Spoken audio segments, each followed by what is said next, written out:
naweza tukaja kwenye kanisa, labda tunataka kukuta ujenzi unaendelea, na nikasema na mimi nachangia. Sasa kuna tofauti ya kuchangia na kufanya pamoja nao. Hivyo naelewa nisema. Sasa tusiishie sisi kuwa wachangiaji. Usitoe kwa Mungu kama unamchangia Mungu, ila fanya pamoja na Mungu, uwe mshirika wa Mungu. Ndicho ambacho Mungu alikiweka pale bustanini. Alimpa nani? Alimpa Adam kazi ya kusimamia, alimpa kazi ya kutiisha, alimpa kazi ya kutawala, lakini hakumpa Adamu awe mchangiaji. Alimpa ili wafanye pamoja. Ndio maana kulikuwa na muda anamtembelea, rafiki yangu unaendeleaje huku bustanini, kumeendeleaje? Ampe taarifa, kwa sababu wanafanya pamoja, sio ajira. Mungu akumpa Adamu na Eva ajira, aliwapa kutawala pamoja naye. Sikiliza, anasema tumfanye mtu kwa sura na mfano wetu, wakatawale. Sasa mtu anayetawala hajaajiriwa, ni mgawanyo wa majukumu, kwamba mimi mbinguni nitafanya kwa pati yangu, lakini hapa duniani nimekuweka. Kwa hiyo tutatembeleana, nitakuja kujua. Yani Adam kwa duniani ni mkurugenzi, mtawala mkuu duniani ni mkurugenzi, ni Adam. Mbinguni Mungu ndiye mkurugenzi mkuu. Kwa hiyo hapa amekupa. Ukiangalia Zaburi ya 8, ukianza mstari wa kwanza, mtu ni kitu gani hata umwangalie mwanadamu, hata umtazame? Anaongea, anasema umefanya. Ngoja tusome kidogo hapa, tusome uone nafasi ulionayo duniani sio ndogo. Zaburi ya 8. Jitambue kwenye nafasi uliopewa. Zaburi ya 8 mstari wa kwanza. Zaburi ya 8 mstari wa kwanza nasema, wewe Mungu Bwana wetu, jinsi lilivyo tukufu jina lako duniani mote. Wewe umeweka utukufu wako mbinguni, vinywani mwa watoto wachanga. Utukufu wako umeweka mbinguni, vinywani mwa watoto wachanga na wanyonyao. Umeiweka misingi ya nguvu kwa sababu yao wanaoshindana nawe. Uwakomeshe adui na amejilipiza kisasi. Nikiziangalia mbingu zako, kazi ya vidole vyako, mwezi na nyota ulizoziratibisha, mtu ni kitu gani hata umkumbuke, na binadamu hata umwangalie? Umemfanya mdogo punde kuliko Mungu. Umemvika taji utukufu na heshima. Umemtawaza juu ya kazi za mikono yako. Umevitia vitu vyote chini ya miguu yake. Hivi vitu sio chini ya miguu ya Mungu, chini ya miguu ya huyu mtu. Endelea. Kondoo na ng'ombe wote pia, na wanyama wa kondeni, ndege wa angani na samaki wa baharini, na kila kipitacho njia za baharini. Wewe Mungu Bwana wetu, jinsi lilivyo tukufu jina lako duniani mote. Asante.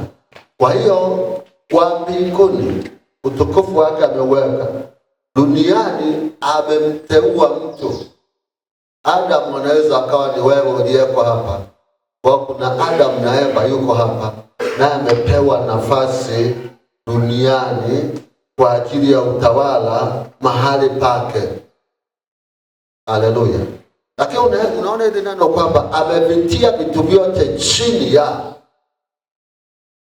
Kwa Mungu ni wa ajabu sana. Amevitia vitu vyote chini ya miguu ya Adam na Eva. Maana yake Adam, kwa sehemu yako hii hapa, na mimi nitatawala, lakini hii kazi nimekupa wewe, tufanye pamoja, sijakuajiri. Ndio maana nimepitia chini yako, nimekuweka wakfu kwa hilo.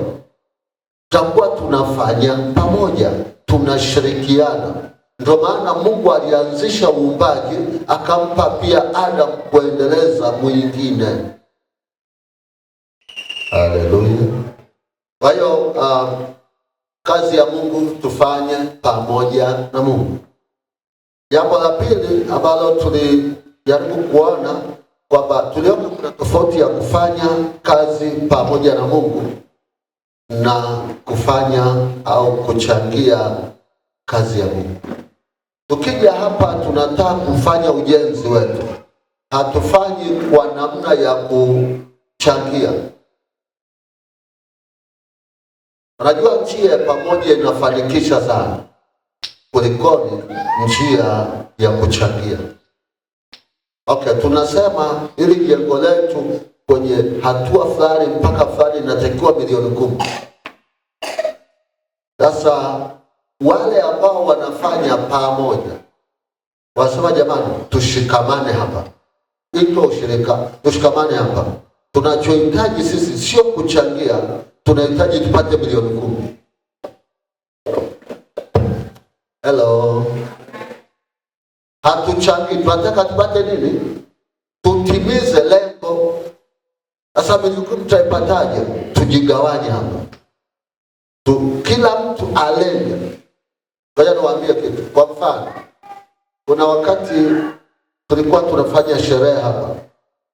Ukisema changieni tufanye labda ni kwa ajili ya wanawake au vijana na hivyo, mtu asema mimi natoa 5,000. Hiyo anachangia. Nakuta sherehe ya milioni 1 mmepata ahadi ya 400,000. Kwa hiyo hata nusu ya lengo haijafika. Lakini hebu rudi chini, waambie kila mtu tupangiane, mwenye mafuta alete. Tunahitaji mchele kiasi fulani, tunahitaji mafuta kiasi fulani, tunahitaji vitunguu kiasi fulani. Yule mtu aliyekuwa anachangia 5,000 au 2,000 akienda kununua vitunguu ni zaidi ya 10,000. Maana yake hapa hatuko kwenye kuchangia, tuko kwenye kushirikiana kutimiza au kufikisha lengo. Watu iliposema mwenye mchele ikawa ni rahisi, kila mtu akaleta, wabuni akaleta, kazi ikatimia. Tunataka tufanye kazi ya Mungu kwa namna hiyo. Hello. Yesu asifiwe. Wakati unapowaza kwamba kuna mchango hapa, usiwaze mchango, sema okay, nafika shingapi. Hebu wapendwa, tuangalie namna ya kugawanya hii fedha tuipate. Tunaipataje? Tushirikiane. Kwa kama ulikuwa unawaza utoe 50,000, utatoa 200,000. Lengo tufikisha lengo, sio kutoa tu, lakini je, tunafikisha lengo? Naelewana? Kwa ndio kufanya pamoja. Na kwenye eneo la kufanya pamoja na Mungu kuna mema. Kwenye Warumi hiyo 8:28, ufanya kazi pamoja na wampendao katika kuwajalia mema. Pamoja, neno pamoja lishike. Pamoja ni la muhimu, lishike. Katika kuwajalia. Okay, wamempana wakafanya. Angalia kanisa la kwanza waliofanikiwa. Matendo ya Mitume sura ya 2. Utaona walimfanya kwa ushirika. Walinia mamoja. Lao lilikuwa moja. Kila mtu akaona ile kazi ni yake. Walipofanya, Mungu akawa pamoja nao. Sisi washirika tumekuwa binafsi. Mimi hapa duniani sina changu. Wewe duniani huna chako. Ila nina chetu. Sema chetu. Chetu mimi pamoja na Mungu. Maana yake kesho Mungu anaweza akanibana. Sasa ile fedha ulikuwa unaweka kwa ajili ya jambo fulani, hebu ilete wefanya weka marumaru. umekusanya, mtu alikubariki 10,000, 10,000 ngapi, imefika labda milioni 2 au 3, alafu unaambiwa nenda kaweke. Na lazima niweke kwa sababu pesa hiyo ni ya ushirika. Kwenye kundi wanaweza kufanya na mchango wetu tuliokubaliana tutoe, tufanye kitu fulani. Haina mjadala. Ukiona mtu anang'ang'ania, ujue hana ushirika na Mungu. Ni kama naeleweka? Yesu asifiwe. Watu kasema Mungu anapenda aujenge ufalme, anataka watu wenye ushirika ambao watasema hiki sio changu. Fedha na dhahabu na vyote vijazavyo dunia ni mali ya nani? Na wote wakao duniani ni mali ya Bwana pia. Kwa wote sisi ni mali ya Bwana, na vitu vilivyonavyo ni mali ya Bwana. Naweza nikawa naendesha gari, sijui itakuwaje. Kuna wakati Mungu anaweza kusema hii gari ndio umeendesha sasa, uza hii gari, fanya kazi ya Mungu. Ni kazi ngumu sana kama huna ushirika. Unawaza namna ulivyoipata, alafu unauza. Mweza mwenzako, hii itakuwa rahisi kwako. Lakini una msukumo. Uza hii nyumba, mpeleka kwa Bwana. Tia ushirika. Sio cha kwako. Lakini pia kuna wakati wa kushika, unapopata fedha, Mungu amekupa pesa. Lazima Mungu akupangie kuhusu fedha yako. Hello. Nasikiliza mtu mmoja alifanikiwa sana, lakini maombi ya yule mtu yalikuwa yananishangaza. Kwa hiyo kisa yeye baada ya kupata ana fedha nyingi, kila mara alikuwa anamwambia Mungu, mimi sina changu, hivi vyote ni vya kwako, umenipa tu nishikilie. Mungu, naomba uniongoze. Uniongoze ni wapi penye shida. Yaani yeye haombi apate. Mungu niongoze namna ya kupeleka, nipeleke wapi hii fedha? Ni kina nani niwasaidie? Na mshukuru Mungu kama utakuwa mpaka hiyo connection kwamba unaweza ukaenda kwa mtu ukampa kitu au ukafanya kitu au ndani akazofanya kitu kikawa ni kwa wakati. Ushasikia unamwambia mtu, yaani wewe ni Mungu kabisa anakuleta. Kwa kwambia ni Mungu kabisa. Yaani tulikuwa tunalala njaa leo. Unajua hapo umeingia kwenye mfumo. Au unashangaa tu umeingia kwenye hitaji muhimu sana. Nasema Miriam, sasa umejuaje? Kuna mtu ambaye unaweza ukawa unawaza hujasema akakuletea kile. Kuna mtu anatoaga, unakuta amekuja anatoa kile kilichohitajika. Huyu anafanya pamoja na Mungu, anamsikiliza Mungu. Mali tunazoweka, naomba niwaambie, hizi mali tulizo nazo, unaweza ukawa na mali nyingi, lakini sasa hivi una amani kwa sababu upo. Lakini hujajua kina nani wanatamani ufe wachukue mali zako. Hata ndugu yako wa damu wanaweza kukuua. Kuna watu labda ulishirikiana nao ukawashirikisha vitu fulani ninunua, wanaweza wakakuua ili wabaki. Hata kama ni fedha yako anayo, akuue ili abaki na ile fedha. Siku unapoondoka duniani, ndio dada zako na kaka zako watatokeza. Watokeze ukiwa hai. Ndugu zako watatokeza pale, wanakuja kwa huyo mke uliyemwacha. Hii mali ni ya kaka yetu. Ondoka hapa. Mtu mmoja alifariki. Nafikiri mnamfahamu yule aliimba zawadi gari mimi. Anaitwa John Komani. Aliwahi kuja. Yule bwana alikuwa na ugonjwa wa moyo. Alipokufa tu, kabla hata hawajapanga chochote, mawifi na ndugu waliwahi nyumbani. Kadi ya renchi kwa kadi za benki ziko wapi? Waliziwahi. Sasa swali linakuja, umewekeza duniani kwa namna fulani, kama ulifanya pamoja na Mungu, hata mali ulizoacha duniani Mungu atazilinda. Hello. Yesu asifiwe. Kuna mtu hakutafuta na wewe, ila umepata wewe, anataka achukue ulicho nacho. Na ujambazi wake anajua ukiwa hai hakuwezi mpaka umalizike. Inawezekana hata kufa kwako kakuloga yeye. Sasa tunawekeza duniani kwa namna fulani tukijua tunaishi hapa milele. Uishi milele. Weka, anasema jiwekeeni hazina mbinguni, kule ambako hakuna nondo wala kutu wala wevi hawaibi na kuvunja. Weka huko, anza na Mungu, mengine yafuate. Haleluya. Yesu asifiwe. Sijakwambia usiwe na uwe na miradi Tanzania nzima na nje ya nchi, sawa, lakini Mungu awe namba moja. Maana yake unamwambia Mungu, mradi huu nilionao sio wangu peke yangu, ni wangu na wewe, niongoze Bwana.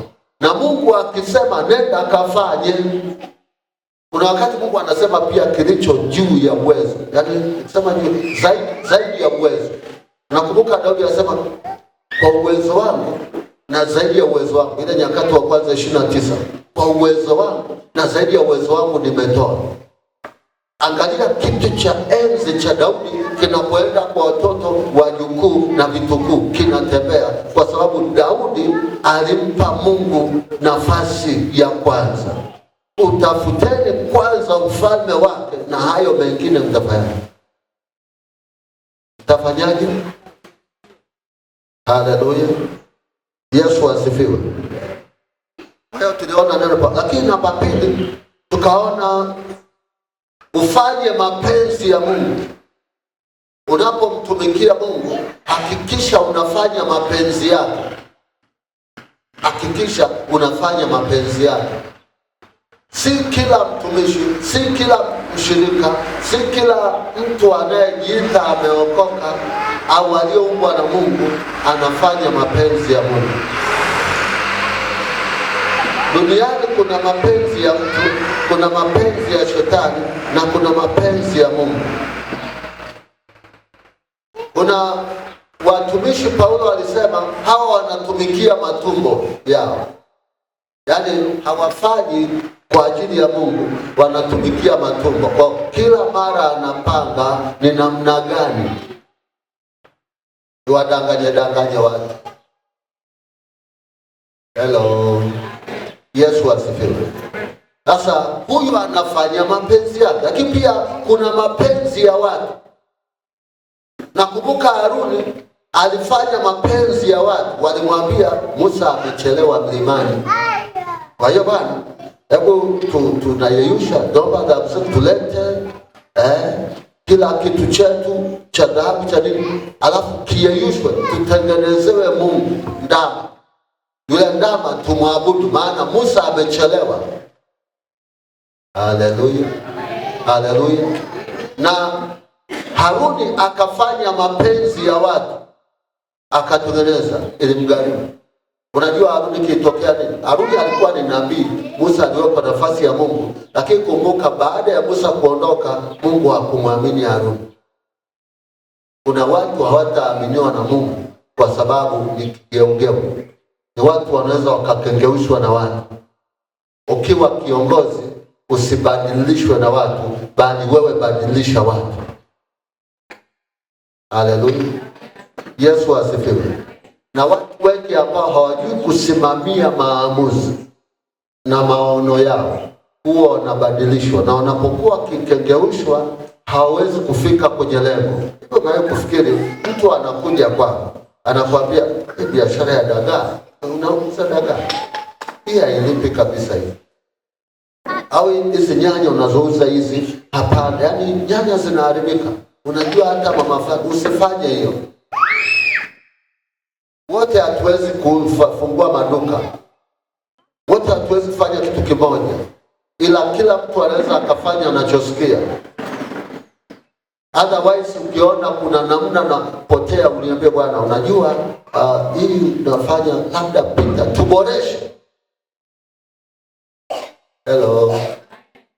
Sasa leo huyu atakwambia okay, aliwahi kuongea rais wa awamu ya 4 nafikiri Jakaya Kikwete, kasema sio kwamba atupokee maoni na ushauri wa watu, lakini kupokea ni jambo moja, kuhusu kutendea kazi tunapima. Kazi yako ni kuja kuyaboresha ya nilionayo. Akasema kama kila mtu akaja hapa, huyo akasema nchi iende hivi, huyo akasema nchi iende hivi, kila mtu kivyake, mwisho ukiharibu wanasema kwani yeye hakuona? Kwani alitusikiza, lakini na yeye kwani hakufikiria? Haya, chukua hapa, kila mtu anaweza akaja. Mwingine anasema askofu, unafikiri tungekuwa tunaingia bila viatu huku ndani? Haya, nichukua ushauri wa mmoja, tunaingia bila nini? Mwingine anasema unajua Yesu na wanafunzi wake walivaa kanzu, nafikiri askofu tukiwa tuingie baada tushone kanzu. Haya, kesho tushone nini? Kanzu. Atakuja mwingine atasema askofu, nilikuwa naangalia neno nikatafakari na kushauri hivi, Adam alivaa mavazi baada ya alikuwa uchi, lakini utukufu wa Mungu umemvaa kabla ya dhambi, lakini baada ya dhambi ilibidi avae majani. Sasa Yesu ametukomboa askofu. Kwa kuwa tumekombolewa, tumeondoka kwenye laana, kwa sasa hivi tuingie na birthday suit. Hebu fikiria, huyu mwingine kanzu, huyu mwingine vua viatu, huyu mwingine anasema tuingie uchi. Kwa sababu tumekombolewa, tumesamehewa. Mavazi anakuambia hiyo ni dhambi, ilileta mavazi, walikuwa hawafai. Hivi zote unaona kama hoja fulani. Sasa ukizungushwa hivyo kanisa lipo. Halo. Yesu asifiwe. Yesu asifiwe. Okay. Tuache hapo, tuendelee na. Kwa hiyo akasema fanya mapenzi ya Mungu. Wakati mwingine watu tuchangiane, tunapoleta hoja tunashauriana maboresho, tufanye hivi, tuende hivi, tuboreshe maono. Kwenye kanisa, kwenye huduma, kwenye kampuni anapewa maono mtu mmoja. Wale wote wanaoshirikiana naye wale ni wasapoti maono. Haleluya. Mungu anapoongea na Musa juu ya Israeli, haongei na kila mtu. Anambia Musa, nitasema na wewe, maelekezo yote nitaweka kwako. Kwa hiyo Haruni anapaswa asikilize na kuyatendea kazi, kuyasimamia unayofanya wewe. Musa mwenzako, unafanya mapenzi ya nani? Hello. Yesu asifiwe. Wanaume nanisikia? Wanaume mpo? Mwanaume mahali popote alipo ni kiongozi. Tena kiongozi mkuu. Wewe unaitwa kichwa kikuu. Angalia, mtoto akiwa anahitaji baba, mama akiwa anahitaji baba, mama yako mzazi na baba yako akiwa anahitaji wewe, bili ya umeme wewe, vitu vyote vinakuangukia, maana wewe ni kiongozi. Mwanaume yeyote ambaye anaweza kusimamia maamuzi yake, huyo mwanaume amekamilika. Mwanaume yeyote ambaye anaweza akayumbishwa, kuna kasoro mahali. Ujielewa nichosema?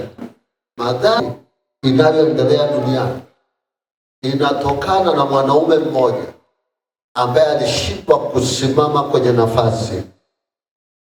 Adamu aliambiwa matunda ya mti huu, Eva hakuwepo, matunda ya mti huu usile, ila mengine yote mtakula. Eva akakengeuka, Eva akala matunda yale. Unajua alipokuja akamwambia mume wake, nimekula haya matunda, ni matamu, kwa naomba nikuonjeshe na wewe. Kwa hiyo kitendo cha Adamu kukubali kushiriki ndio shida imeingia. Na Mungu, Eva anakosea, hakuongea chochote, alisubiri kichwa kikuu kitaongea nini. Mtu niliyempa madaraka ataongea nini? Akashangaa yule ambaye pia alimwamini amekula, ndo akatokea akasema, Adamu, Adamu, uko wapi? Nimesikia sauti yako Bwana, nimejificha. Sijakuuliza umejificha, uko wapi? Je, umekula matunda niliyokuambia usiale? Mimi ndio niliongea na wewe usiale. Leo ni huyu mwanamke, na wewe mwanamke ni nyoka. Kwani Mungu anaanza kwa Adamu? Sikiliza, mwanaume unayetaka kuishi sana, ishi kwanza, mtegemee Mungu kwa asilimia. Yaani wewe ni kiongozi wa familia. Kaeni tuongee, nikiwa naongea na zikazipate nafasi hii ya kuongea.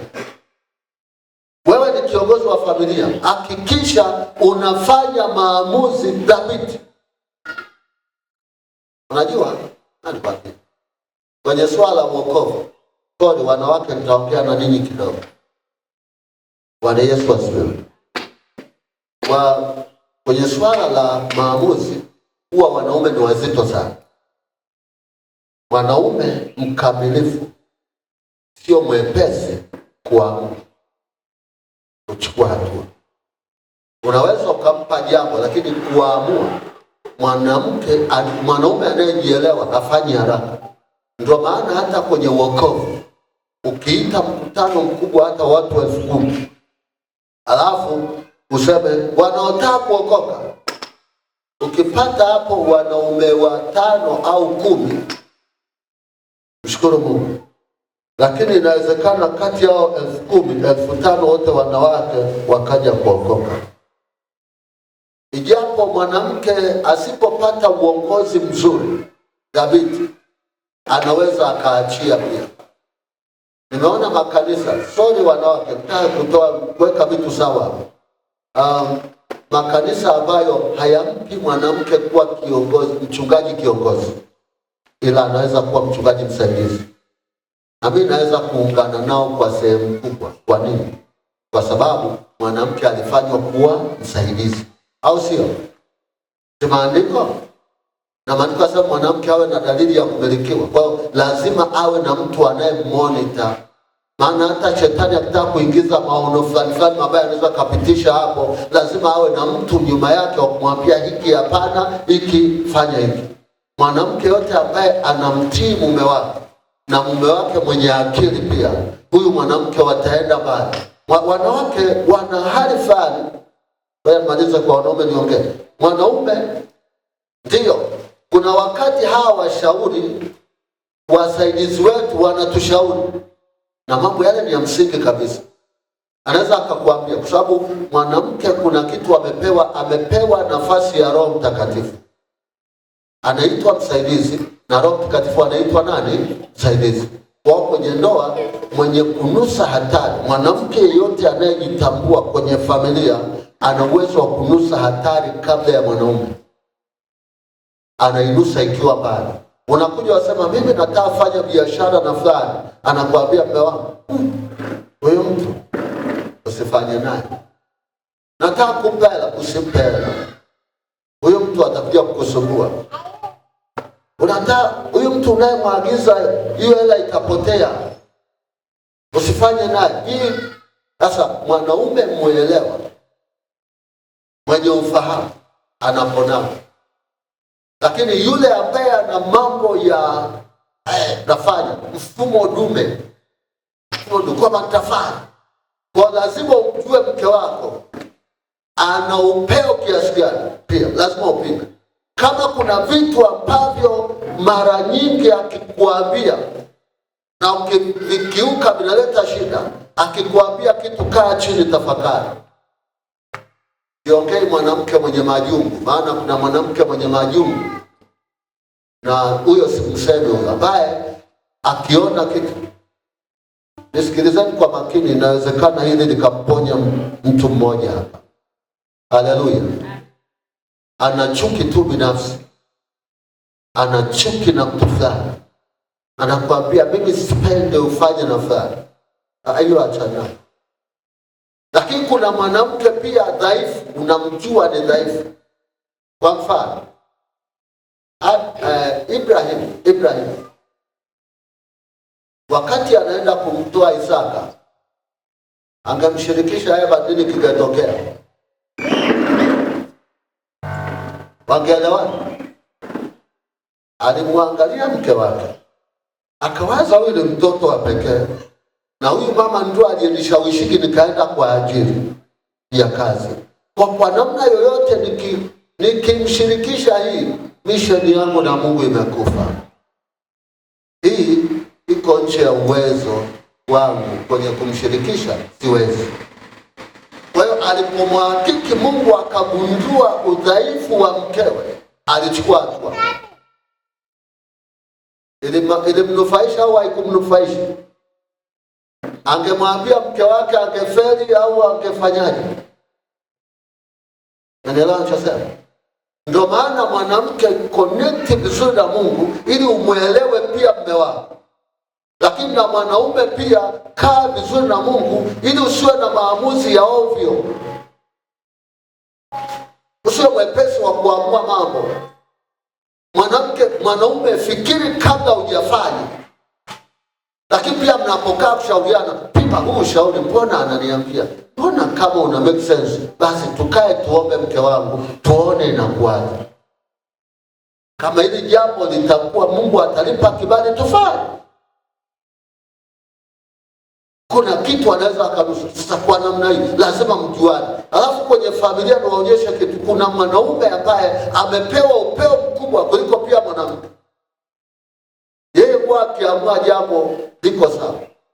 Lakini kuna sehemu nyingine mwanamke amepewa uwezo mkubwa kuliko mwanaume kwa namna ya kuona mambo. Kwa hiyo huyu mwanaume akitaka kufanya jambo lazima aje kwa mke wake. Lazima umjue mke wako, na lazima mwanaume umjue mke wako, na mwanamke umjue mume wako.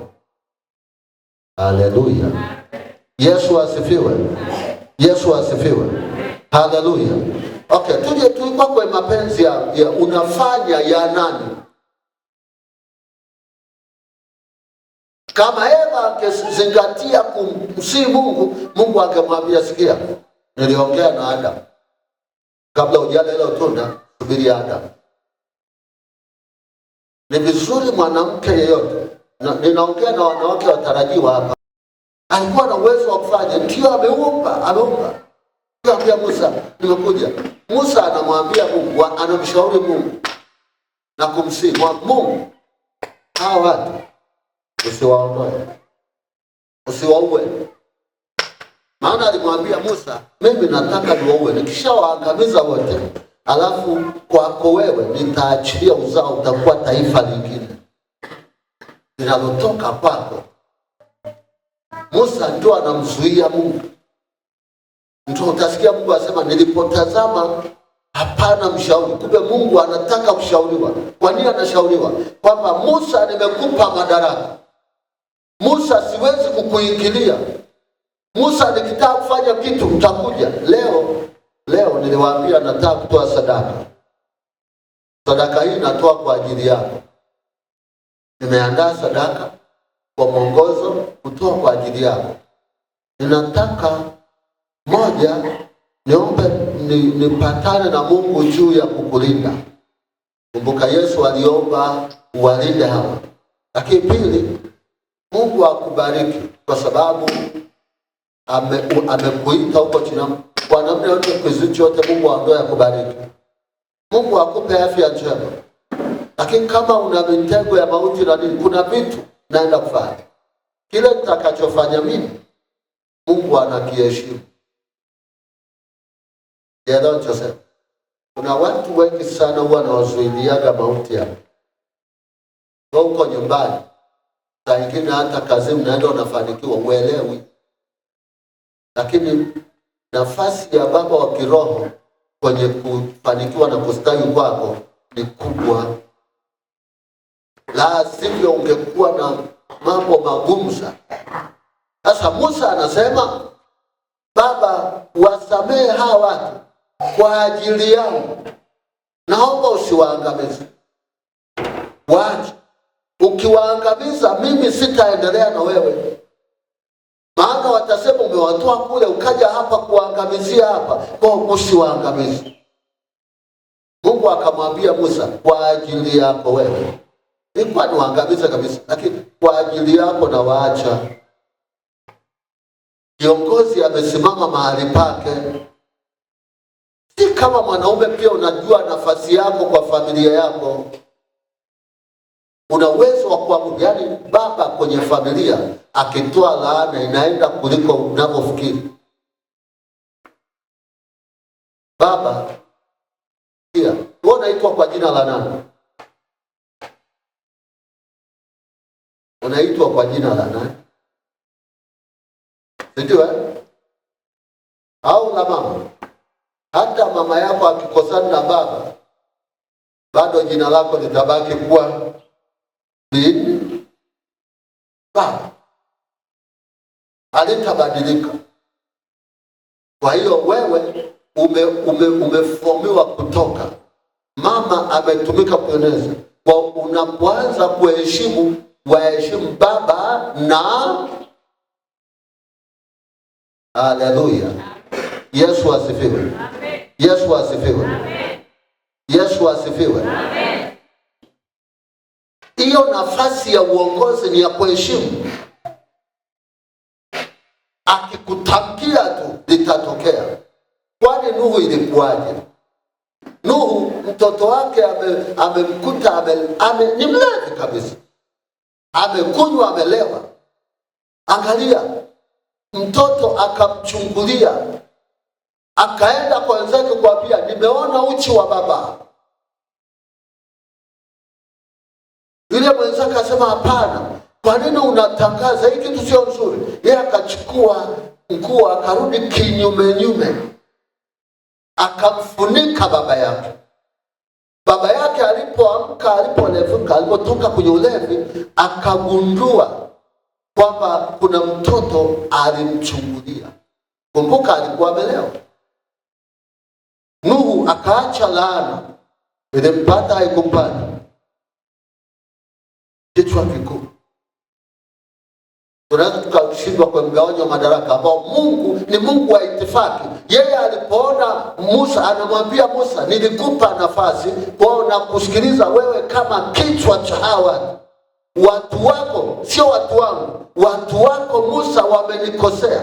Watu wako Musa wameniasi. Watu wako Musa wameniacha. Kwa hiyo Musa, nataka uniambie nifanyeje? Musa anamwambia Mungu, usiwaangamize. Mungu anasema, Musa, kwa ajili yako nimewasamehe. Amen. Kwa hiyo nitakapokuwa nikitoa dhabihu leo, kuna watu watasamehewa kwa ajili yangu mimi. Amen.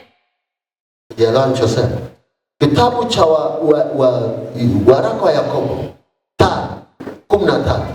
Mtu wa kwenu amekuwa hawezi. Yakobo 5:13.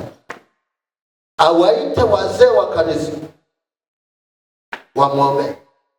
Hata kama amefanya dhambi ya mauti, anasema na wampake mafuta kwa jina la Bwana. Hata kama ilikuwa amefanya dhambi ya mauti, atasamehewa. Maana yake alipokuwa anaita wazee kiBiblia, wazee walikuwa wachungaji. Ndio maana wazee walikuwa wanaitwa wazee lichungeni kundi. Kwa mzee alikuwa na access ya kwenda kwa Mungu kushughulikia matatizo yaliyoshindikana.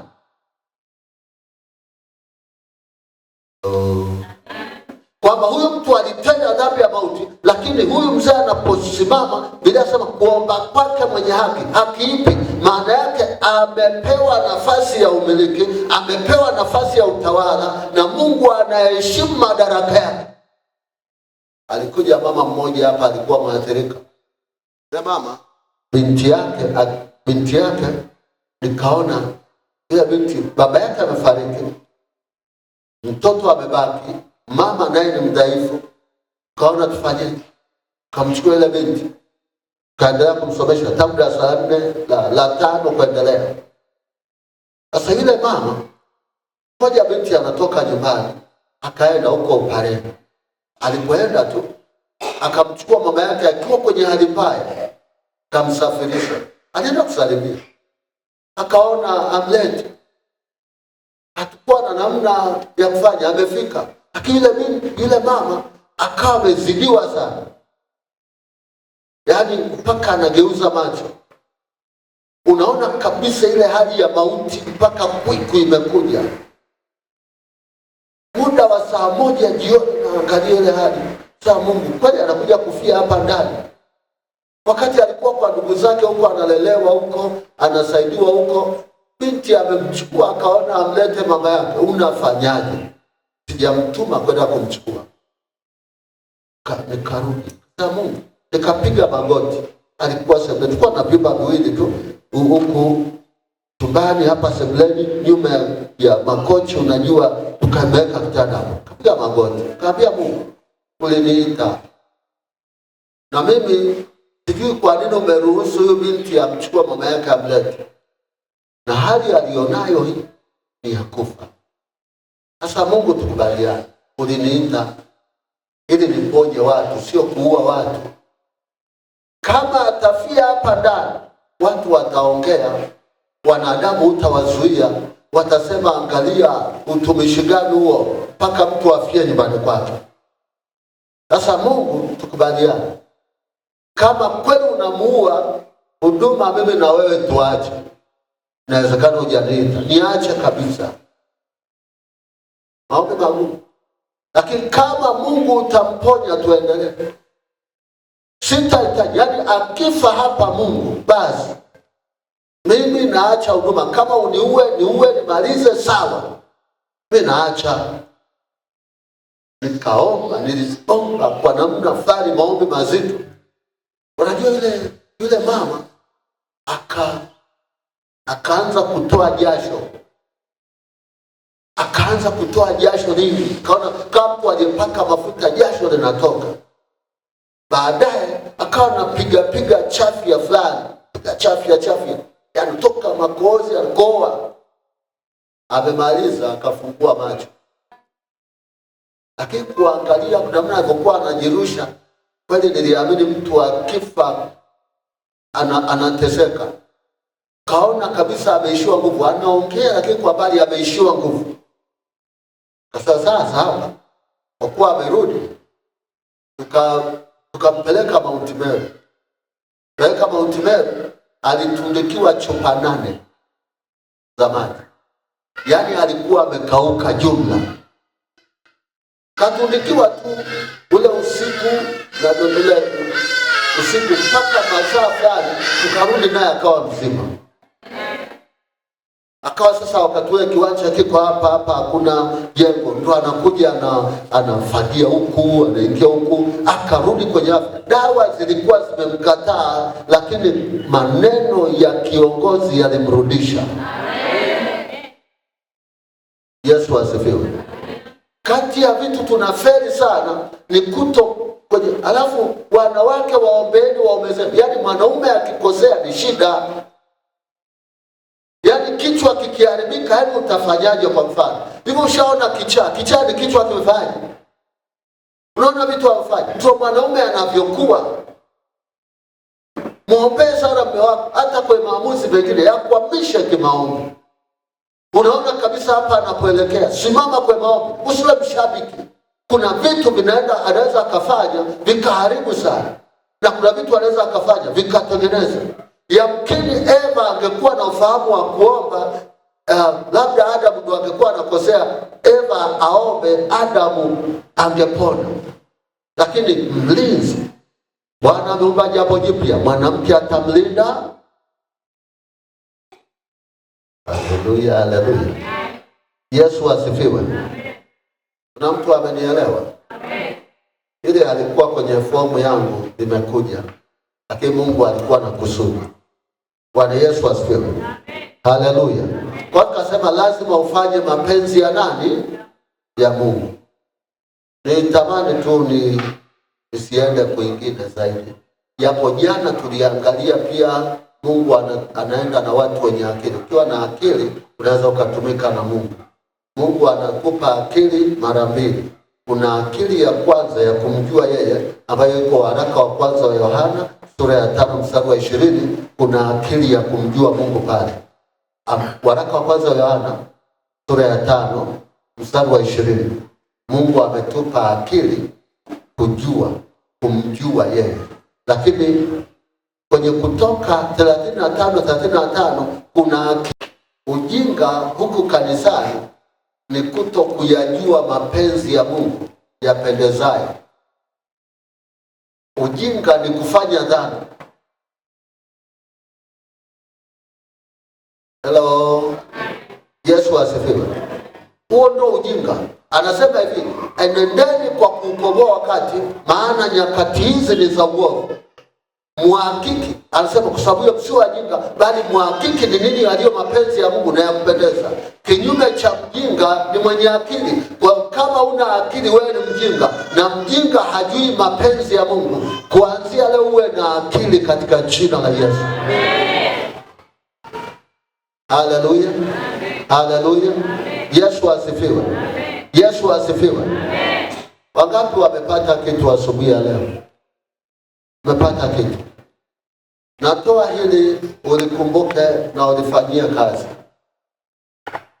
Adam anahitaji msaada wa Eva sana. Muombe mume wako.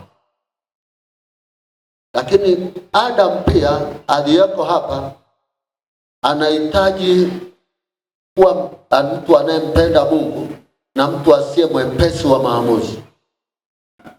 Asiwe na mfumo fulani ambao utamgharimu baadaye. Maana wako wale ambao wanarudi tu kujuta. Wangu, najua ulinishauri, unaona? Wanawake wanashirikishwaga tu matatizo. Kwamba bwana, yani ningejua anaishia mume wangu, basi pole, lakini unakumbuka nilikuambia. Kwa ile hela amepotea nayo, ndio. Milioni ngapi? 8 ameenda nayo. Unaanza kujua. Kama kuna kushauriana, muombe Mungu upate maamuzi sahihi. Sio kila kitu cha kukataa na sio kila kitu cha kukubali. Shika hapo, nimesemaje? Sio kila anachokushauri mke wako cha kukataa na sio kila anachokushauri cha kukubali. Rudia tena hiyo.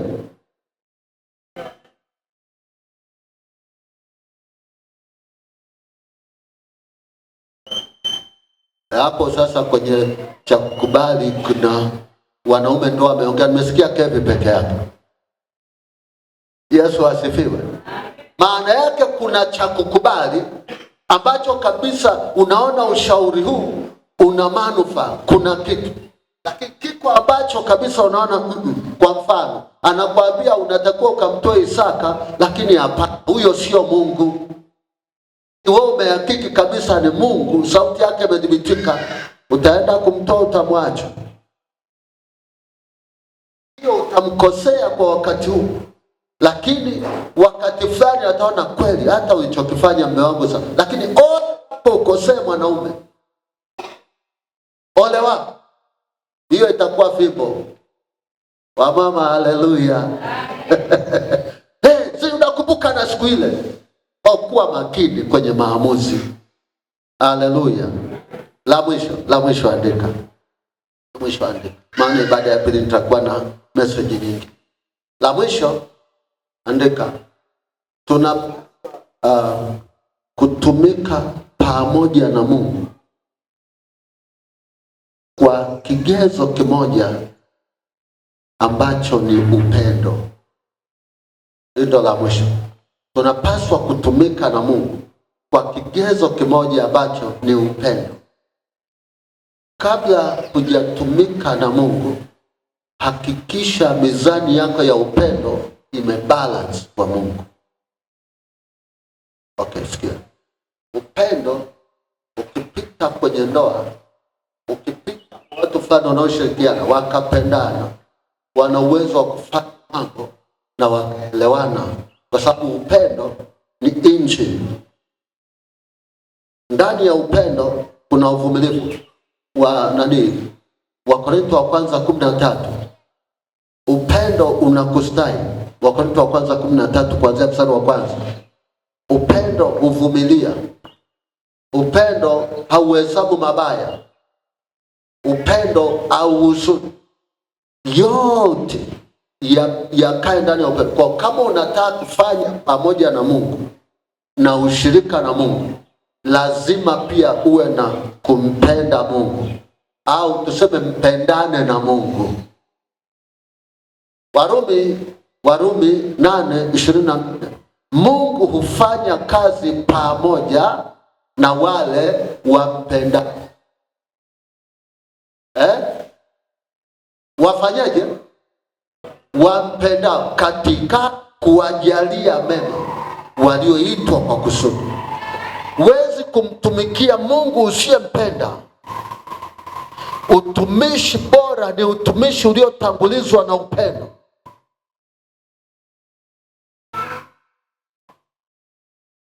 Haleluya. Na ndio maana Ufunuo sura ya 2 anasema, kumbuka ni wapi ulipoanguka. Ulikuwa mvumilivu, ulikuwa na subira kwa ajili yangu, ulikuwa unaomba, ulikuwa unahudhuria ibada, ulikuwa unafunga, ulikuwa unakiri jina langu. Lakini kwa sasa ufanyi hivyo. Kumbuka ni wapi ulikoanguka. Kuna mahali umeanguka, kutoka pendoni umeanguka. Pendo linapoisha, hata juhudi ya ibada inaisha. Pendo linapoisha, hata kusoma neno kunaisha. Pendo linapoisha, hata utoaji unaisha. Hello. Hebu tuchukue hapa na watu wawili. Kuna wadada wawili au wakaka wawili. Wewe ni mwanamke, ni mama au ni mdada. Kuna watu wawili. Mmoja unampenda na mwingine humpendi. Sio mmekosana, kuna ambaye unampenda sana. Hivi kwenye hata utoaji wako ni nani atakayefaidika? Unayempenda, si ndio? Kwa maana jinsi hii Mungu aliupenda ulimwengu hata akamtoa. Kwa hiyo ukiangalia pia kwenye Kutoka 25 mstari wa kwanza, waambie wana wa Israeli, andika maandiko utaenda kusoma kwa muda wako. Waambie wana wa Israeli wanitwalie sadaka. Kutoka 25 mstari wa kwanza. Kila mtu ambaye moyo wake wampa kupenda.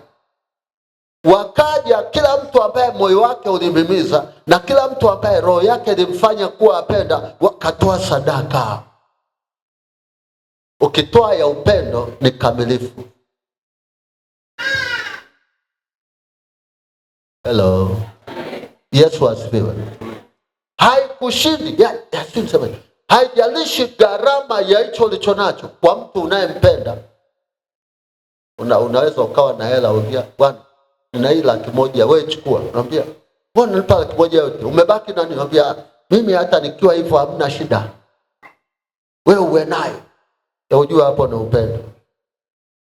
Yaani unaona hata yeye akiwa nayo hamna shida. Upendo.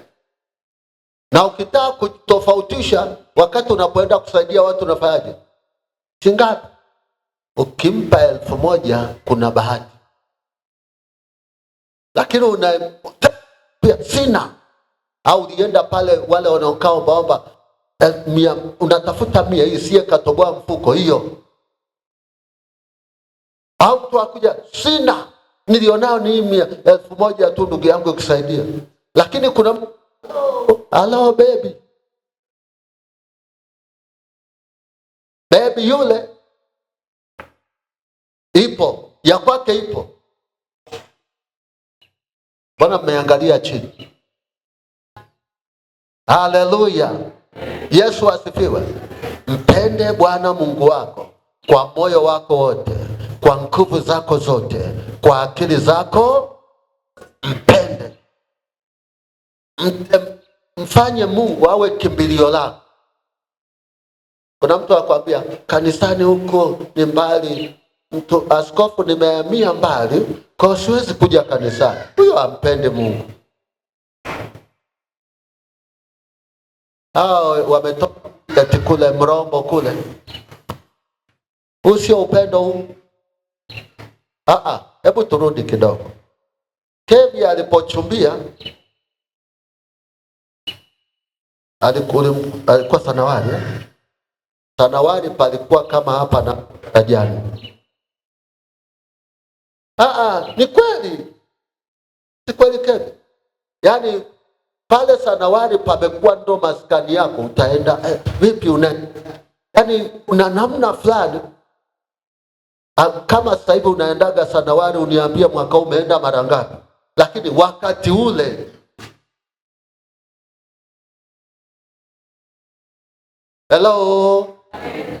kuna mtu ambaye moyo wako umempenda, huhesabu gharama. Ulipanda Toyo, ulipandaje, lakini lazima ufike. Unaendeleaje? Na hata kwenye vocha bwana, utakosa vocha ya kuongea na askofu, lakini sio vocha ya kuongea na.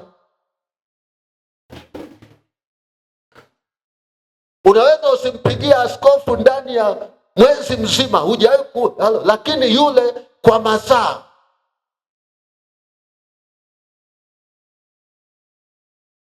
Kwani uongo?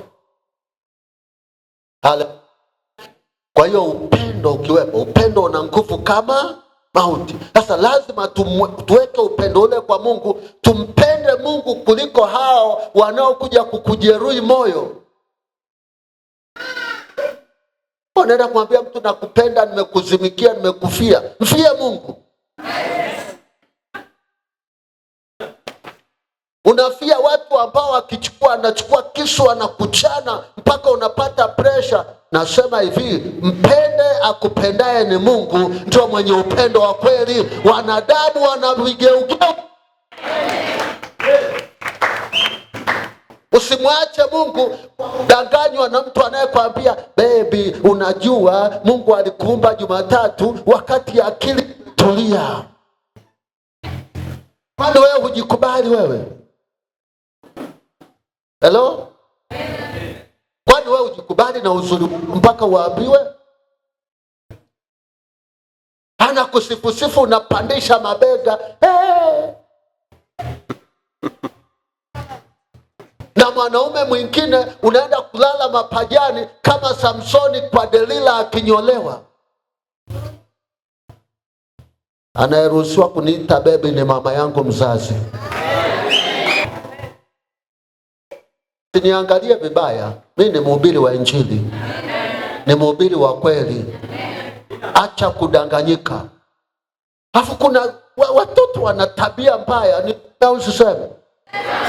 Unalea vitoto vidogo mpaka vinaonekana, alafu unakuja kumkana mzazi. Yaani kumsikilizi baba, unasikiliza lijamaa limekuja huko, halijui gharama yako. Una pepo na laana. Hello? Kama kuna mtu sahihi kwako ni baba yako na mama yako. Kama kuna wenye upendo wa kweli ni baba yako na mama yako. Angalia baba alivyotaabika na wewe. Angalia mama alivyokubeba mimba. Ile ni nusu ya kifo. Kesho unamwambia mama, mimi nimemkubali huyu. Mama anakuambia, lakini mwanangu, kuna kitu naona huko mbele. Mimi ukininyima huyu na kunywa sumu. Mjinga mkubwa. Miaka yote hiyo alikujua. Umedanganywa na chipsi za 2,000.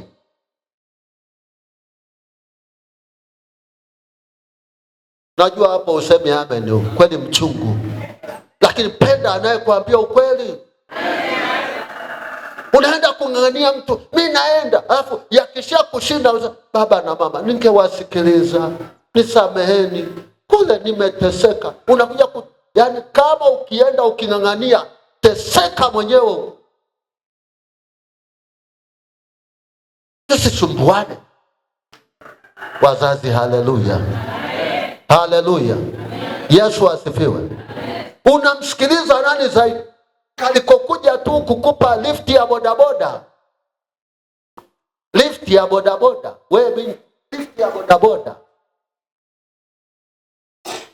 Huyo alikuonaje kama hakuna mtu aliyesababisha? Ukiona vyaelea ujue nini? Umeona? Usiache kuwasikiliza wazazi wako. Wale wamekutangulia, kuna vitu wanajua kuliko wewe. Akikwambia hiki acha, we acha. Uwe mtoto mtii, utaenda na baraka. Kwa mjeuri, mtu anayekengeushwa dakika 2 tu. Anaongea na mzee Ombeni pale, kwa ninapopambana na watoto, nikamwangalia nikafurahi. Alafu leo yule uliyempambana naye anakuja anakugeuka, hakujui. Yesu yu karibu. Itengenezeni. Shika sadaka yako, muda umeisha.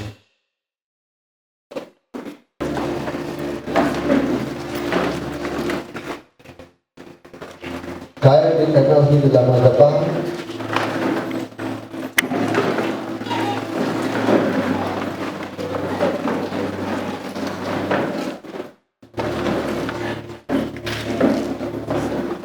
Unahitaji msemaji. Unahitaji ambaye anaweza kumshauri Mungu. Mmoja amelala nyumbani. Saa 9 naomba nikaona mama mmoja mjamzito kama anguka. Ukiwa na mzee mmoja wa kanisa anaanguka alafu anakufa, lakini shida ni kichwa.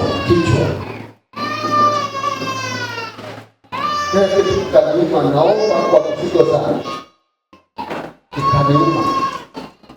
Nilipofika 11 nikamfuata nyumbani.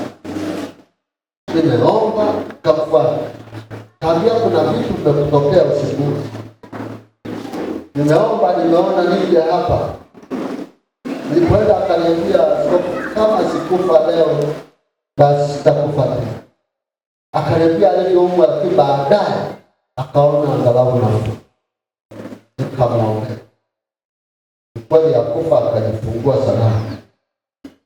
Japo wanadamu kwa kuja kukengeuka, akarudi baada ya kupata mapigo mengi, walirudi tena kuomba msamaha na kuomba nini. Kwa hiyo usiwe mtu wa kukengeuka. Maamuzi ya kurudi nyuma. Hebu kama bahari ya Shamu ilipozibwa, kwamba kulikuwa hakuna njia ya kurudi nyuma, ilikuwepo njia ya kusonga wapi? Maana yake walipotoka tu baharini, maji yaliziba huko nyuma. Ikiwa tu bahari yako imezibwa, haipo tena. Haleluya. Haleluya.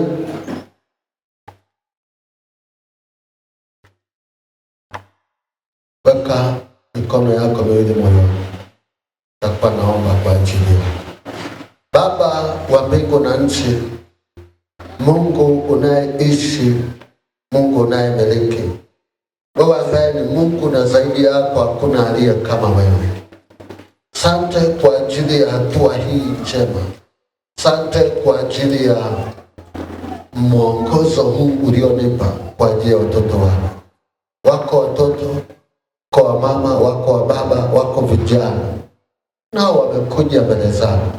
Baba wa mbinguni, nimekuja kwa nafasi ulionipa, nikiomba msamaha kwa yule ambaye pengine dhambi yake imeshindwa kusamehewa. Natubu kwa ajili yake. Nasimama mahali pa Musa kwa wana wa Israeli, nikitubu kwa ajili ya baba ambaye Mungu kutokana na makosa yake amefika mahali ambapo mambo yake yameharibika, mambo yake hayaendi sawa. Mungu wa rehema, naomba msamaha kwa ajili ya huyu mama ambaye Mungu familia yake inapita pagumu kwa sababu ya makosa yaliyotendeka. Baba au mama, naomba msamaha. Natubu kwa ajili ya huyu kijana pia ambaye Mungu amekosea. Kuna namna ambayo makosa yake yamemfanya kuwa hapo alipo. waone mwanga. Bwana, naomba msamaha. Natubu kwa ajili ya huyo mtoto, yamkini amesababishiwa. Bwana, yamkini kupitia wazazi wake ukasema nitawasahau watoto wake, yule aliyesahau sheria. Natubu kwa ajili ya kanisa. Baba, umenipa kanisa hili kwa ajili ya watu. Hukuniita kuangamiza, umeniita kuponya. Hukuniita kuua, umeniita kuganga na kufungua watu. Ndio maana wasema niwafungua watu vifungo, nihubiri habari njema. Na habari njema ni hizi: watu wakujue wewe, watu wapokee wokovu, watu waishi kwako, wakujue wewe Mungu ni nani. Habari njema ni hizi: watu wafunguliwe kutoka vifungo na laana na mikosi. Mungu wangu, Mungu wangu, Mungu wangu, Mungu wangu, Mungu wangu, katika jina la Yesu, leo nimekuja na dhabihu hii. Ayubu akabeba sadaka, akasema ninatoa kwa ajili ya watoto wangu, hata waliofanya dhambi nisiyoijua wasamehewe. Naomba Bwana msamaha. Baba, naomba neema. Kuna mabinti hapa wamefikisha umri wa kuolewa. Baba, ikiwa iko sababu yoyote inayosababisha wasiolewe, naomba msamaha, naomba rehema. Mungu wa mbingu na nchi, naomba aliyefikisha umri wa kuolewa na aolewe, mtu sahihi, mwanaume sahihi.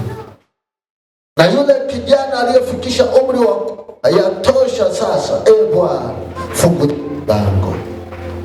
Naomba ukafungue macho ya wengi. Baba, tunahitaji sasa ziwepo ndoa za mahali hapa kwenye madhabahu hii. Mungu, ninaomba kwa ajili ya huyu baba na mama walio mahali hapa, wakumbuke kwenye nyumba yao, wakumbuke kwenye miradi yao, wakumbuke kwenye uchumi, wakumbuke kwenye uzao tumbo. Yesu wako mema. Naomba asiye na kazi, Bwana, milango ya kazi. Yamkini hana kibali, mpe neema huyu mama ya kusimama. Mpe neema huyu baba ya kusimama. Mpe neema huyu kijana wa kike na wa kiume ya kusimama katika damu ya Yesu. Baba, nimeachilia dhabihu hii, ninawatakasa watoto wako. Asiye na nyumba ukampe nyumba, anayehitaji usafiri mpe, mwenye mradi unaosuasua mpe, na mpe neema ya kukumbuka kwamba asikusahau katika kufanikiwa katika damu ya Yesu. Mpe afya njema, mpe akili na maarifa ya utendaji katika jina la Yesu.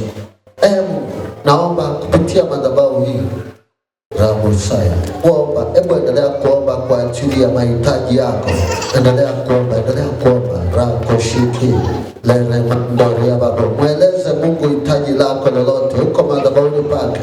Rikiti hema ya baba, katika damu ya Yesu, katika damu ya Yesu. Uovu usitajwe, mabaya usitajwe, upofu usitajwe, magonjwa usitajwe, kushindwa kusitajwe, kwa damu ya Yesu.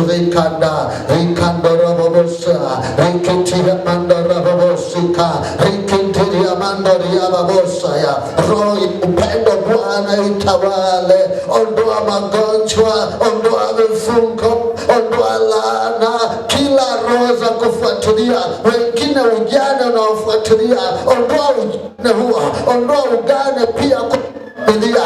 Rikiti kakakashi, rikiki ya mashaka, rihimanto rekete, landama koshiki kia, rimandore makasaka raba baba ya saka remando, taramandori ya baba baba, enereba ya saka raba baba, lindere mantori ya baba babosa, lindiri ya mantori ya baba baba ya sika. Kuna biashara zimekuwa zikifa, Bwana zifufue. Kuna huduma zimekufa, Bwana zifufue. Kuna macho yamepofuka, Bwana uyafungue. Riki macho na watoto wako. Kuna vifungo unaviacha hapa, kuna laana zinaondokea hapa. Majira haya nanyunyiza damu, nanyunyiza damu, nanyunyiza damu ndani ya uwepo huo. Acha uhai uje kwenye maisha yako, acha uhai uje kwenye maisha yako, acha uzima uje kwenye maisha yako. Ajali haitakuja kwako, mauti haitatawala kwako, mikosi haitatawala kwako, kilio na maombolezo hivi kabaya saka. Ninaona watoto wako wakiinuliwa, naona watoto wako wakifutwa na Bwana, naona amani ya watoto wako ikiwa nyingi, naona ukiwa mbali na kuonewa na mbali na hofu haitakukaribia. Bwana na kushika kwa mkono, Bwana na kutia nguvu. Ni ya makasa rikaka ya karaboshi rika ya rikakasa menderebosa rikiki ya karaboshi Kandere masakarabo rikandorobosi karababa. Ondoa tauni Bwana, ondoa magonjwa Bwana, mifungo Bwana kwa dhamira na madhabahu. Tauni ikaondoka katika Israeli, mauti yaondoke Yerusalemu, magonjwa yaondoke Yerusalemu, mateso yaondoke Yerusalemu, mabaya yaondoke Yerusalemu. Mabaya hayatatupata, mabaya hayatampata mama, mabaya hayatampata. Ule ugonjwa usiopona ukapona, ule ugonjwa uliomshinda daktari ukapona. Ila mashaka raba, haijalishi ugonjwa huo, haijalishi mateso hayo, yale mateso yaliyotawala yaondoke, yaondoke, yaondoke. Ndoro mashaka raba bobo ikarabo. Mwambie Yesu usinipite. Rikidibaya sakarabo. Penye uwepo wa Mungu unaweza ukaongea chochote. Mwambie Bwana, mwambie Bwana juu ya watoto wako, mwambie Bwana juu ya familia yako, kazi yako, biashara yako, aina ya maisha ulionayo. Mwambie Bwana penye uwepo wake pana majibu, penye uwepo wake pana majibu, penye uwepo wake pana majibu, penye uwepo wake pana majibu. Na Roho wa Mungu ameshuka mahali hapa, na Roho wa Mungu yuko mahali hapa. Rikindi ya masakaraba baba, rikinda rama sokoria baba, masakaraba baba. Yesu, tuende wapi pasipo kwako? Mauti ya ujanani, tunakataa wajane vijana, tunakataa wagane vijana. Ramakoshia, pasiwepo na wagumba hapa, pasiwepo na wasiokuwa na waume na wake zao. Andoro masaka. Baba sikia, Baba sikia, Baba sikia, Baba sikia. Yesu sikia. Dora poko shakarama kasa. Magonjwa yaondoke, vifungo viondoke, laana iondoke.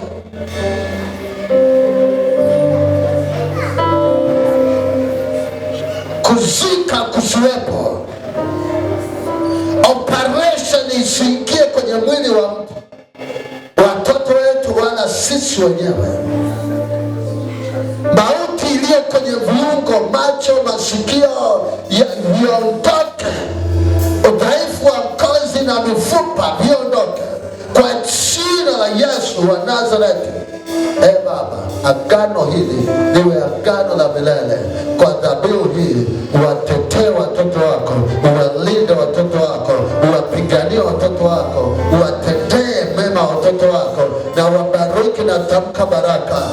Bwana, kwa neema uliyoachilia, kwa wito ulioachilia, watoto wako wote wainuke, wapokee mahitaji. Naleta mahitaji ya huyu mama, huyu baba, kila hitaji iliyowasilishwa mahali hapa.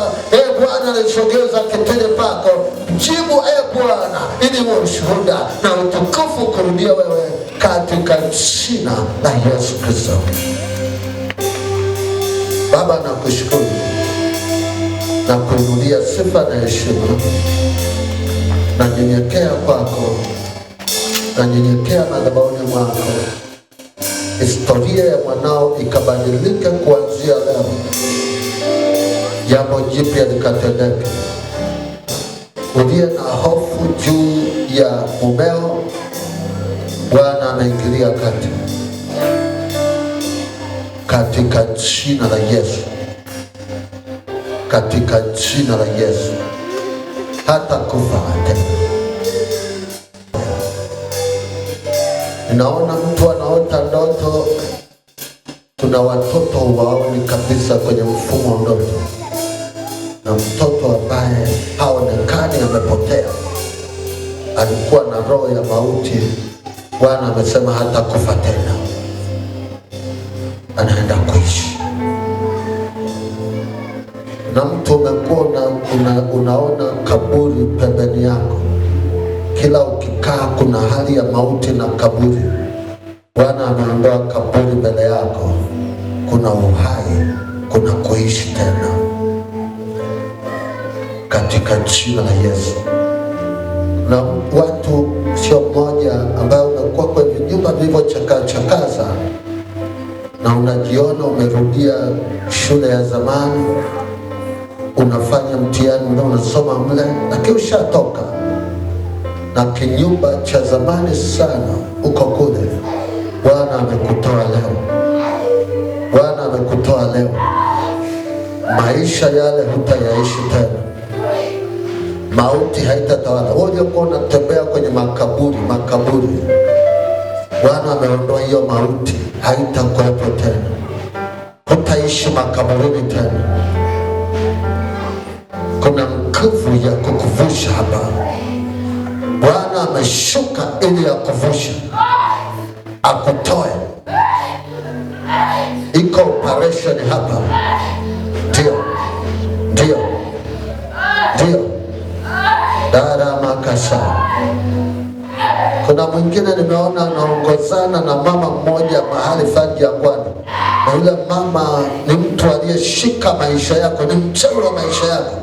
Kila mara umeongozana naye, naona Bwana na kupokonya. Kuna malaika wamepita kukupokonya mikononi mwake, kupokonya mikononi mwake, kupokonya mikononi mwake.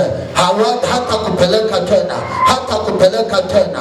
Hiyo kaburi inaachia, kaburi inaachia, milango ya kaburi inafunguka katika jina la Yesu.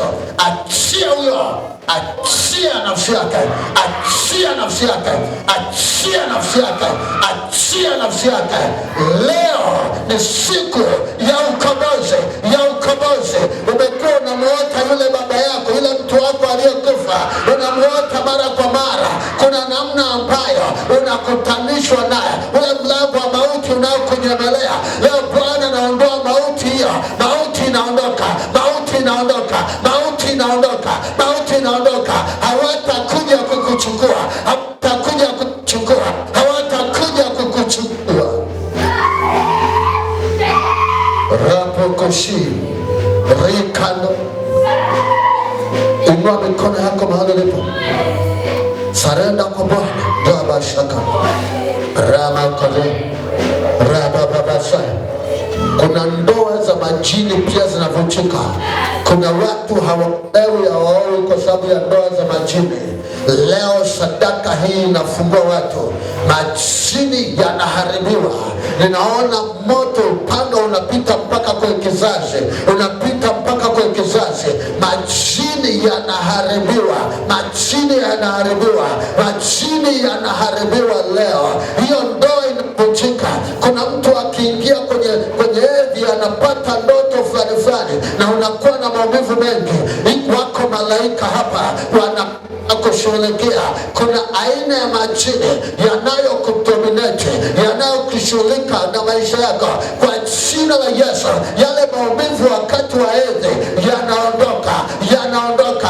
Maumivu ya kiuno, maumivu ya tumbo, rakate, raha baba, ria manta, ria kaka, ria makasa, ria makosaya, rika koreraba. Umekuwa na mahusiano kila mara yanavunjika kwa sababu kuna jini lipo katikati. Kila mahusiano ya ndoa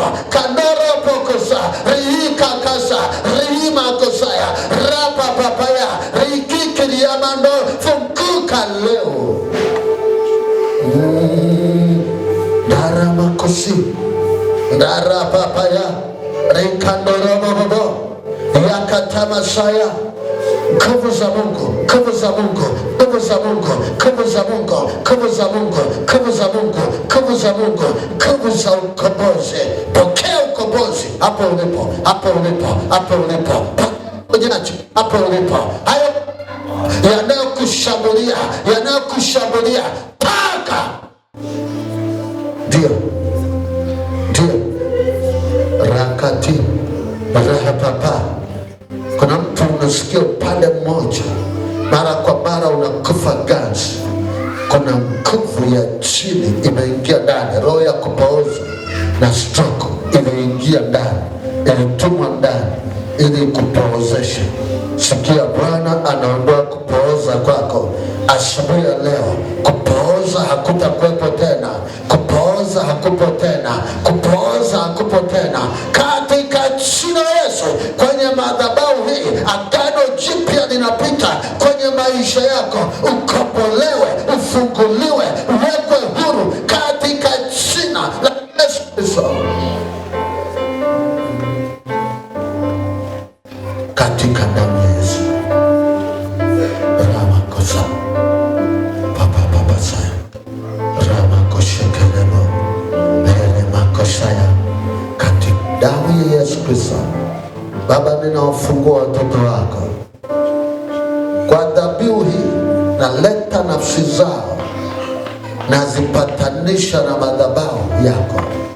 Kwa dhabihu hii mtoto wako katika yako wanaishi, wanakwenda na kuwa na uhai. Kwa dhabihu hii kila kifungo cha siri kinabatilishwa kwenye maisha ya mtoto huyu. Historia yako na ibadilike na maisha yako hayatabaki yalivyokuwa. Na tangu sasa magonjwa yasitajwe kwako, katika jina la Yesu Kristo. Ukombolewe na utakasike. Amen.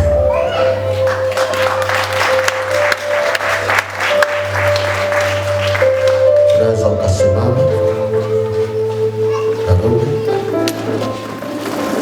Kama una ugonjwa wowote uliokuwa umethibitishwa na daktari, iwe ni presha, iwe ni sukari, njoo hapa.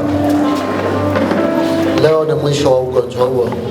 Au vidonda vya tumbo, yani wewe tatizo lote ambalo unalo ambalo unajua limedhibitika, hizo zingine nje, njoo hapa.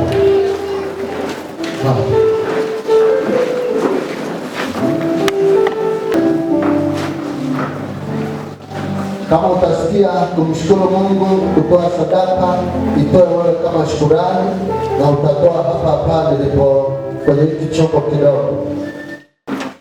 Hiyo toa kama shukrani tu, sio maombi, shukrani tu. Chombo hicho naomba iweke hapa.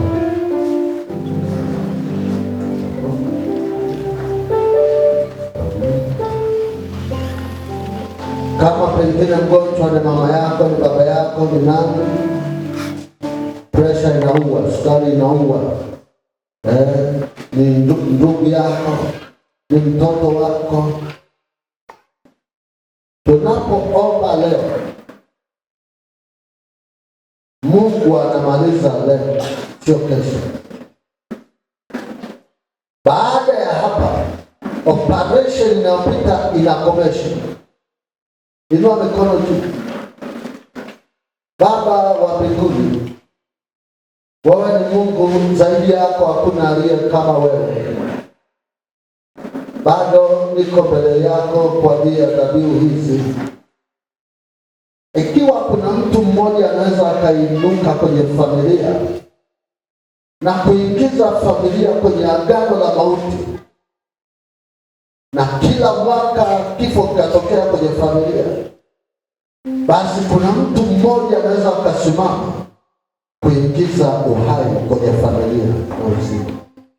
Kwa kanisa hili nimesimama, Bwana, umenipa kusimama mahali palipobomoka. Ugonjwa huu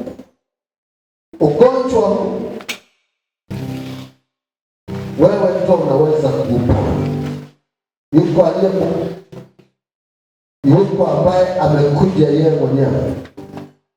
Endelea kumwambia Mungu hicho unachokitamka.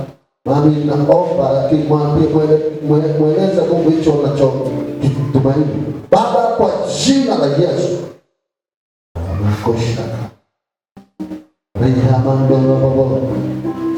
Baba, kwa jina la Yesu, naleta watoto wako hawa.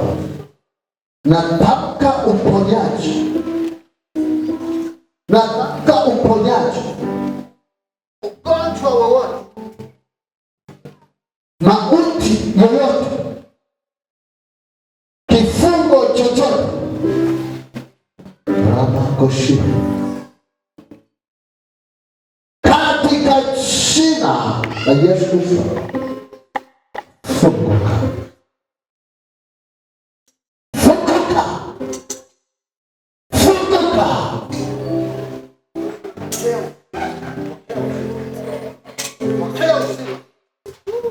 Katika jina la Yesu.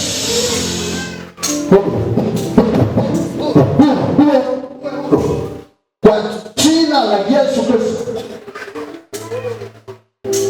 Vifungo vilivyoachiliwa kwako, mauti iliyoachiliwa kwako, kwa mamlaka ya jina la Yesu, funguka. Funguka. Kwa jina la Yesu, uwe mzima. Katika jina la Yesu, natangaza uzima. Katika jina la Yesu, funguliwa. Funguliwa. Funguliwa. Ufunguliwa. Kila kifungo cha siri, wale walioiba, waliofanya uchawi juu yako, natamka kufunguliwa kwako. Waliotamka wametamka, na mimi natamka. Walitamka kufunga na kutamkia kufunguliwa. Funguka. Funguka. Funguka. Funguka. Funguka. Funguka. Kwa damu ya Yesu. Katika jina la Yesu, kama za giza kwenye kiuno, toka. Toka. Mapepo kwenye kiuno, toka njia na kutamkia uhuru. Jina la Yesu. Kishaomba, kama ni wewe mhusika, fanya zoezi mara moja hapa. Daenda. Katika jina la Yesu, natangaza uzima kwa ajili ya ndugu yako. Natamka uponyaji wa ule ufahamu, kichwa chake. Katika jina la Yesu, kuchanganyikiwa kuondoke kwake kwa jina la Yesu Kristo. Kama unawakilisha mtu, mikono miwili juu. Kama ni wewe mwenyewe, mkono wa kushoto weka kifuani, wa kulia juu. Kama ni wewe mwenyewe, mkono wa kushoto weka kifuani, wa kulia juu. Lakini kama unawakilisha mtu, mikono miwili iwe juu. Ya kwako mwenyewe, mkono wa kushoto weka kifuani, wa kulia juu. Katika jina la Yesu Kristo. Katika jina la Yesu. Wasema kwa unayemwakilisha na iwe ushuhuda. Kwa jina la Yesu, nimefungua akili zake. Kuanzia leo. Kuanzia leo. Ile nguvu inapita kwako ipite kwa ndugu yako, na ukasikia uzima. Wiki hii, sahi, na tuma miali ya moto ikamfungua. Kwa jina la Yesu, natamka uponyaji kwenye uti wako wa mgongo. Katika jina la Yesu, pingine zikaungane, mshipa kwa mshipa, kwa damu ya Yesu. Naona nguvu ya Mungu inapita kwenye mshipa, mionzi ya kimbingu, mionzi ya kimbingu, mionzi ya kimbingu, kwenye mifupa, kwenye mshipa, kwenye mtu wako. Kwa damu ya Yesu, kwa damu ya Yesu, kwa damu ya Yesu, kwa damu ya Yesu, kwa funguka mshipa. Katika jina la Yesu, wewe unayemwakilisha, natamka leo uzima kwake, uponyaji kwake, uhuru kwake, kwa jina la Yesu wa Nazareti. Kandoro posaya, Bwana asimame akufungue na kukuacha huru. Natamka uponyaji na uzima katika jina la Yesu. Mateso ya kobe uwe mzima tangu saa hii, sio kesho. Kinateremka kama kinashuka. Kwa hiyo Mungu ameniponya, namshukuru. Ongeza makofi kwa Yesu. Kuna mwingine alikuwa anaumwa alipoingia hapa. Kama upo nikupe mic pia. La sasa hivi au unaenda kufanya udhibitisho?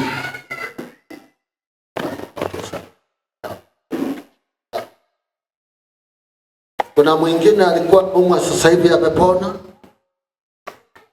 Haya, wewe hebu piga zoezi kidogo kwanza. Namkumbuka? Sasa leo hebu vua viatu. Alafu ulianza kutembea, nataka ukimbie leo. Hebu mkimbilie yule mwenye kamera kule.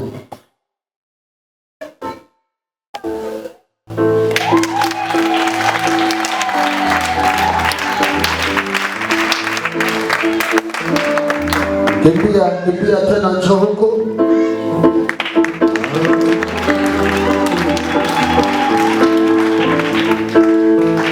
Inawezekana ushangilie vizuri kwa sababu hujui alivyoletwa. Ameletwa huyu akiwa hawezi kutembea. Ameletwa huyu ni wa kulala.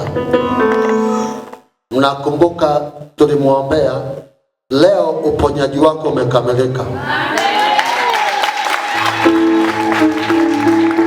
Nakupa ruhusa tu ya kwenda kudhibitisha kwa vipimo vya binadamu. Sio unaenda kadhibitisha ili utuletee na vipimo vya binadamu vituletee hapa. Shida hiyo haitasimama tena. Haleluya. Kwanza nataka utoe ushuhuda kidogo, tangu umeombewa na sasa kuna tofauti au maana sasa tuweza tukawa sisi tunaona lakini pengine wewe mlengwa uone.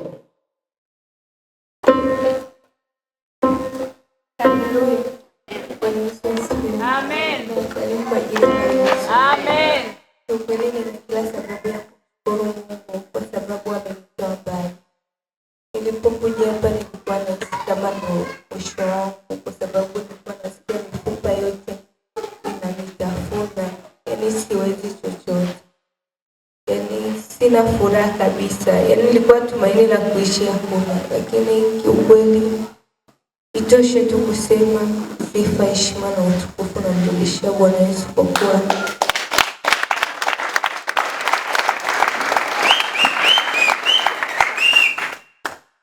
hata sasa amenisaidia. Naona uponyaji, naona uzima, mkono wake juu yangu na neema yake. Mungu awabariki. Askofu, Mungu awabariki. Sasa Naftali kwa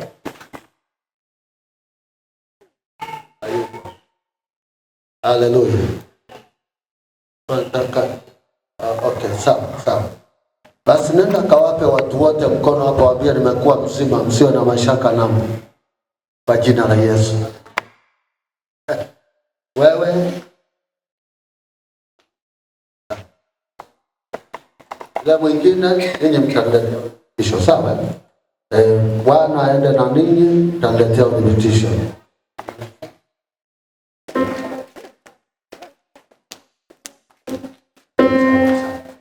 Baba, nakushukuru kwa ajili ya uponyaji huu.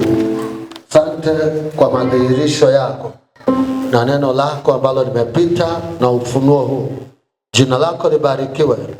Watoto wako ukakamilishe Baba kwa ajili ya udhibitisho, kwa ajili ya kudhibitisha ya kwamba Mungu upo. Umeniita na kusudi hili na neno hili sikulisema mwenyewe, nimesema lile litokalo kwako. Basi Bwana ukaonyesha ishara ambayo na wengine watajua kuwa Mungu upo, katika jina la Yesu Kristo. Na watoto wako wote walioingia mahali hapa, natamka wiki ya neema, natamka wiki ya baraka katika jina la Yesu Kristo. Amen. Jioni tutakuwa hapa.